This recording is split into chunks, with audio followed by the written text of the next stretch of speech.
IAS ಅಧಿಕಾರಿ ಜ್ಞಾನೇಂದ್ರ ಮನೆ ಮೇಲೆ ಜಾರಿ ನಿರ್ದೇಶನದ ಅಧಿಕಾರಿಗಳು ದಾಳಿ ಮಾಡಿದ್ದಾರೆ. ಜಾರಿ ನಿರ್ದೇಶನಾಲಯದ ಅಧಿಕಾರಿಗಳು ಕೆಪಿಎಸ್ಸಿ ಹಗರಣ ಸಂಬಂಧ ಐಎಎಸ್ ಅಧಿಕಾರಿ ಜ್ಞಾನೇಂದ್ರ ಮನೆ ಈಗ ಇಡಿ ಪರಿಶೀಲನೆ ಮಾಡ್ತಾ ಇದ್ದಾರೆ. ಬೆಂಗಳೂರಿನ ಖಾಸಗಿ ಅಪಾರ್ಟ್ಮೆಂಟ್ನಲ್ಲಿರುವಂಥ ಜ್ಞಾನೇಂದ್ರ ಕುಮಾರ್ ನಿವಾಸ ಜಯಮಹಲ್ ರಸ್ತೆಯಲ್ಲಿರುವಂಥ ಐಎಎಸ್ ಅಧಿಕಾರಿಯ ನಿವಾಸ. ಅದು ಒಂದು ಸರ್ಕಸ್ಸೇ ನಡೆದು ಹೋಗಿದೆ, ಒಂದು ದೊಡ್ಡ ಸರ್ಕಸ್ಸೇ ನಡೆದು ಹೋಗಿದೆ. ಐಎಎಸ್ ಅಧಿಕಾರಿ ಜ್ಞಾನೇಂದ್ರ ಮನೆ ಮುಂದೆ ಇಡಿ ಅಧಿಕಾರಿಗಳು ಹಾಜರಾದಾಗ ಅವರನ್ನು ಒಳಬಿಡದೆ ಸೆಕ್ಯೂರಿಟಿ ಕಾಡಿಸಿದ್ದಾರೆ. ಸಾಕಷ್ಟು ಸಮಯವನ್ನು ಗೇಟ್ ಮುಂಭಾಗದಲ್ಲೇ ಕಳೆಯುವ ರೀತಿಯಲ್ಲಿ ಸೆಕ್ಯೂರಿಟಿ ಒಳಬಿಟ್ಟಿಲ್ಲ. ಕೊನೆಗೆ ನಕಲಿ ಕೀ ಮೂಲಕ ಬಾಗಿಲು ತೆರೆದಿದ್ದಾರೆ ಅಧಿಕಾರಿಗಳು. ಬೀಗ ತೆರೆಯಲು ನಕಲಿ ಕೀ ರೆಡಿ ಮಾಡಿದಂಥ ಕೀ ಮೇಕರ್ ಒಳಗೆ ಹೋಗುವ ಮುನ್ನ ಎಲ್ಲ ಅಧಿಕಾರಿಗಳ ತಪಾಸಣೆ ಆಗಿದೆ. ಇನ್ ಕ್ಯಾಮರಾ ತಪಾಸಣೆ ಮಾಡಿದ್ದಾರೆ ಇಡಿ ಅಧಿಕಾರಿಗಳು. ಚೆಕ್ಕಿಂಗ್ ಮುಕ್ತಾಯದ ಬಳಿಕ ಮನೆ ಒಳಗೆ ಹೋಗಿದ್ದಾರೆ ಅಧಿಕಾರಿಗಳು.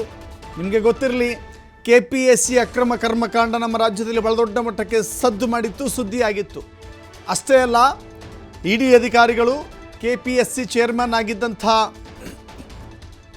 ಶಿವಶಂಕರಪ್ಪ ಸಾಹುಕಾರ್ ಮನೆ ಮೇಲೆ ದಾಳಿ ಮಾಡಿದ್ರು, ಸಂಬಂಧಿಕರ ಮೇಲೆ ದಾಳಿ ಮಾಡಿದ್ರು, ಅವರ ಪುತ್ರಿಯ ನಿವಾಸದ ಮೇಲೆ ದಾಳಿ ಮಾಡಿದ್ರು. ಇಂಚಿಂಚು ಶೋಧವನ್ನು ಮಾಡ್ತಾ ಇದೆ.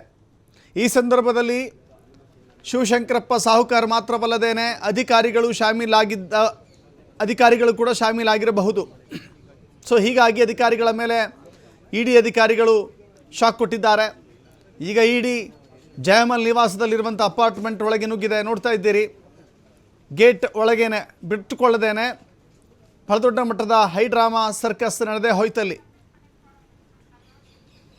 ಮತ್ತಷ್ಟು ಮಾಹಿತಿ ನಮ್ಮ ಪ್ರತಿನಿಧಿ ಸಂತೋಷ್ ಪಟೇಲ್ ನೀಡಿದ್ದಾರೆ. ಸಂತೋಷ್, ಕೇವಲ ಶಿವಶಂಕರಪ್ಪ ಸಾಹುಕಾರ್ ಮಾತ್ರ ಅಲ್ಲ, ಅವರ ಸಂಬಂಧಿಕರು, ಅವರ ನಿಕಟವರ್ತಿಗಳು, ಮಧ್ಯವರ್ತಿಗಳು, ಬ್ರೋಕರ್ಗಳು ಎಲ್ಲರ ಮೇಲೂ ಕೂಡ ದಾಳಿಯಾಗಿದೆ. ಇದೀಗ ಐಎಎಸ್ ಅಧಿಕಾರಿಗಳ ಸರದಿ ಏನೆಲ್ಲ ತಪಾಸಣೆ ಆಗ್ತಾ ಇದೆ, ಜೊತೆಗೆ ಅಧಿಕಾರಿಗಳ ಸಾಥ್ ಇಲ್ಲದೆ ಅನ್ನೋದು ಇಂಥ ದೊಡ್ಡ ಅಕ್ರಮವನ್ನು ಎಸಗಲಿಕ್ಕೆ ಸಾಧ್ಯವಿದೆಯಾ?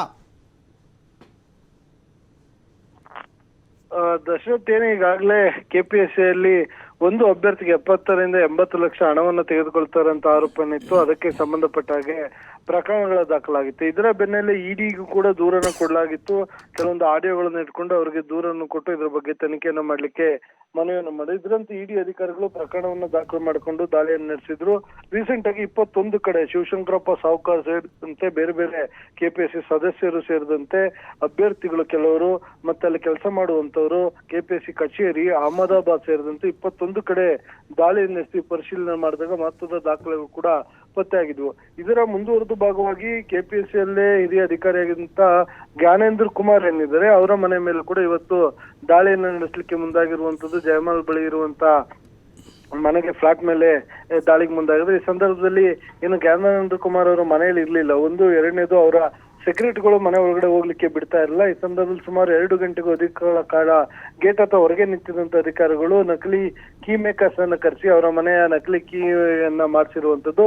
ಇದರ ಬೆನ್ನಲ್ಲೇ ಜ್ಞಾನೇಂದ್ರ ಕುಮಾರ್ ಕೂಡ ಸಂಪರ್ಕಕ್ಕೆ ಬಂದಿರುವಂತ ಅವರು ಕೂಡ ಏನು ಅಧಿಕಾರಿಗಳು ಒಳಗೆ ಬಿಡ್ಲಿಕ್ಕೆ ಸೆಕ್ಯೂರಿಟಿಗಳಿಗೆ ಸೂಚಿಸಿದರನ್ನು ಮಾಡಿರುವಂತದ್ದು. ಒಳಗ್ ಬಿಟ್ಟ ನಂತರ ನಕಲಿ ಕೀಯನ್ನ ಮಾಡಿಸ್ಕೊಂಡಿರುವಂತ ಅಧಿಕಾರಿಗಳು ಇದೀಗ ಅವರ ಮನೆ ಒಳಗಡೆಗೆ ಎಂಟ್ರಿ ಹೊಡೆದಿದ್ದಾರೆ. ಅಂದ್ರೆ ವಿಡಿಯೋವನ್ನ ಮಾಡಿಕೊಂಡು, ಯಾಕಂದ್ರೆ ಯಾವುದೇ ಸಂದರ್ಭದಲ್ಲಿ ಇವ್ರ ಮೇಲೆ ಆರೋಪಗಳು ಬರುವಂತ ಸಾಧ್ಯತೆ. ಈಗ ಸಂತೋಷ್, ಈಗ ಕೆಪಿಎಸ್ಸಿಯ ಎಕ್ಸಾಮ್ ಕಂಟ್ರೋಲರ್ ಆಗಿದ್ದಂಥವರು ಜ್ಞಾನೇಂದ್ರ ಕುಮಾರ್ ಈಗ ಇಡಿ ದಾಳಿಯ ಮುನ್ಸೂಚನೆಯನ್ನು ಅರಿತು ಬೆಂಗಳೂರನ್ನೇ ಖಾಲಿ ಮಾಡಿ ನಿವಾಸವನ್ನೇ ಖಾಲಿ ಮಾಡಿದ್ದಾರೆ ಅನ್ನೋ ಮಾಹಿತಿ ಇದೆ. ನಿಜಕ್ಕೂ ಕೂಡ ಅದು ಸತ್ಯನಾ?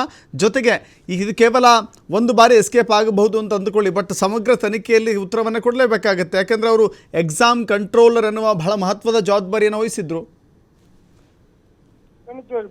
ಊಹಾಪೋಹಗಳನ್ನ ನಾವು ಹೇಗ್ ಬೇಕಾದ್ರೂ ಈ ಪ್ರಕರಣದಲ್ಲಿ ತೆಗೆದುಕೊಳ್ಬಹುದು. ಇದಕ್ಕೆ ಓಡೋಗಿರ್ಬೋದು ಅಂತ ಹೇಳ್ಬೋದು, ಇಲ್ಲ ಇದಕ್ಕೆ ಆಗಿದೆಯಂತೆ ಅಂತ ಹೇಳ್ಬೋದು. ಬಟ್ ಇದೇ ಕಾರಣ ಅಂತ ಅಧಿಕಾರಿಗಳು, ಇಡಿ ಅಧಿಕಾರಿಗಳು ಹೇಳುವರು ಕೂಡ ಯಾವುದೇ ಉತ್ತರವನ್ನು ಕೊಡ್ಲಿಕ್ಕೆ ಆಗೋದಿಲ್ಲ.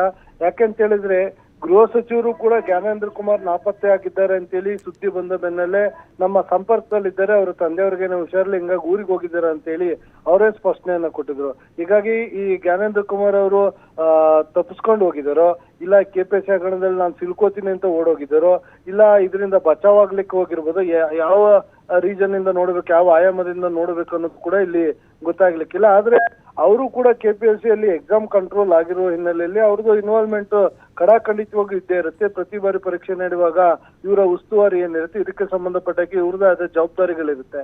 ಇದೇ ಕಾರಣಕ್ಕಾಗಿ ಈ 21 ಕಡೆ ದಾಳಿಯನ್ನು ನಡೆಸಿದಾಗ ಇವರ ವಿರುದ್ಧವೂ ಪೂರಕವಾಗಿ ಏನಾದರೂ ದಾಖಲೆಗಳು, ಸಾಕ್ಷ್ಯಾಧಾರಗಳು ಪತ್ತೆಯಾಗಿರುವಂತ ಸಾಧ್ಯತೆಗಳಿರುತ್ತೆ. ಈ ಕಾರಣಕ್ಕಾಗಿ ದಾಳಿಯನ್ನು ನಡೆಸಿರ್ತಾರೆ. ಅದ್ರ ಜೊತೆಗೆ ಏನೋ ಒಂದು ದಾಳಿಯನ್ನು ನಡೆಸಿದಾಗ ಅಧಿಕಾರಿಯ ಮನೆಯಲ್ಲಿ ಏನಾದ್ರು ಮಾಹಿತಿಗಳು ಸಿಗ್ಬೋದು, ಇಲ್ಲ ದಾಖಲೆಗಳು ಸಿಗ್ಬೋದು ಅನ್ನೋ ಕಾರಣಕ್ಕೂ ಕೂಡ ಈ ದಾಳಿ ನಡೆದಿರ್ಬೋದು. ಅದ್ರ ಜೊತೆಗೆ ಅವರ ಒಂದಿಷ್ಟು ವಿಚಾರಣೆಯನ್ನ ಮಾಡ್ಬೇಕಾಗುತ್ತೆ, ಸ್ಟೇಟ್ಮೆಂಟ್ ಗಳನ್ನ ಪಡ್ಕೊಳ್ಬೇಕಾಗುತ್ತೆ. ಸೊ ಅದಕ್ಕೆ ಈ ದಾಳಿ ನಡೆಯುತ್ತೆ. ಇವತ್ತು ಇಡಿ ಅಧಿಕಾರಿಗಳ ದಾಳಿಯಿಂದ ಇವರು ತಪ್ಪಿಸ್ಕೊಳ್ಬಹುದು, ಎಸ್ಕೇಪ್ ಆಗ್ಬೋದು.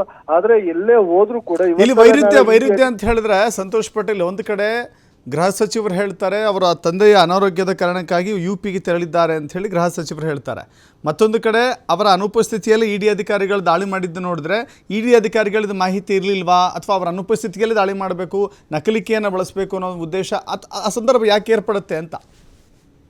ಅದು ಇಡಿ ಅಧಿಕಾರಿಗಳ ವಿವೇಚನೆಗೆ ಬಿಟ್ಟಿದ್ದು. ಅವರು ಇದ್ದಂತ ಸಂದರ್ಭದಲ್ಲಿ ಇಲ್ಲ, ಅವರು ಹೋಗುವಂತ ಸಂದರ್ಭದಲ್ಲಿ ಜ್ಞಾನೇಂದ್ರ ಕುಮಾರ್ ಮನೆಯಲ್ಲಿ ಇರಲ್ಲ ಅನ್ನೋದನ್ನ ಇಡಿ ಅಧಿಕಾರಿಗಳಿಗೆ ಹೇಳ್ಬಿಟ್ಟು ಹೋಗಿರಲ್ಲ.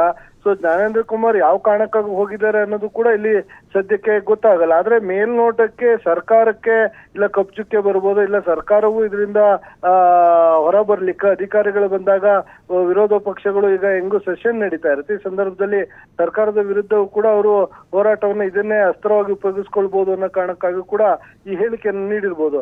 ಇಡಿ ಅಧಿಕಾರಿಗಳು ಕಡಾಖಂಡಿತವಾಗಿ ದಾಳಿಯನ್ನ ಮಾಡ್ಲೇಬೇಕು ಅಂದ್ರೆ ಅದಕ್ಕೊಂದು ಪ್ರೊಸೀಜರ್ ಇರುತ್ತೆ.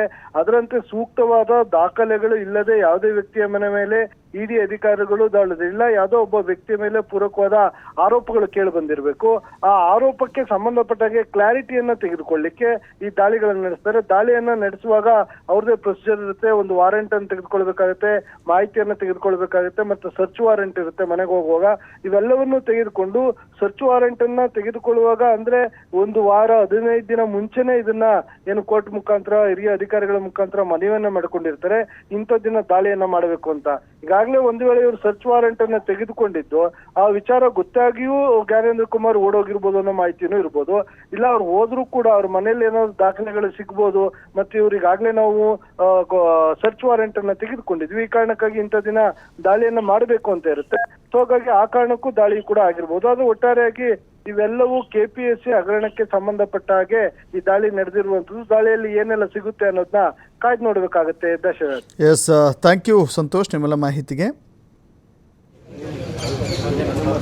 ಮನೆಯಲ್ಲಿ